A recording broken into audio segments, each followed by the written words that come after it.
I start with a synopsis. So I write a few pages of what I think the book is going to be about. So I have a beginning and middle and an end.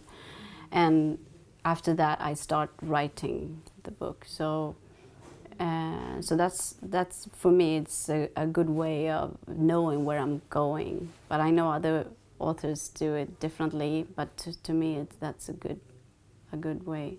Well, I've seen a lot of TV series. I like it, and I guess I get some influence from that, but I also get influence from a lot of things, like the everyday news and people's lives. But I think mostly I get the influence from my former work as an investigator and as a criminologist. So to me, this field of, the crime genre is very interesting for me. So I think it's really good for me to be able to use my experience and my education and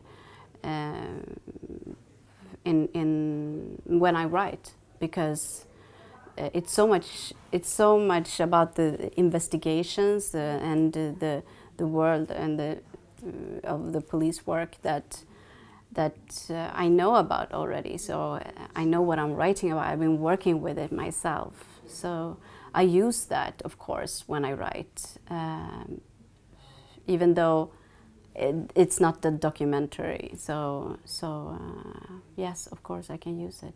I knew I wanted to write about bank robbery. That was the first idea that came to me was Leona as the character, but then I wanted to write about a bank robbery, and I didn't want it to be this usual bank robbery you see in the movies, that a lot of men is running into a bank with weapons and shooting all over and screaming, you know. So that's why when I saw this little girl in front of me, and of course when you write about a little girl committing this kind of a crime, you would understand that it's nothing a 7-year-old girl does by herself. So there must be someone else or something else that's behind it.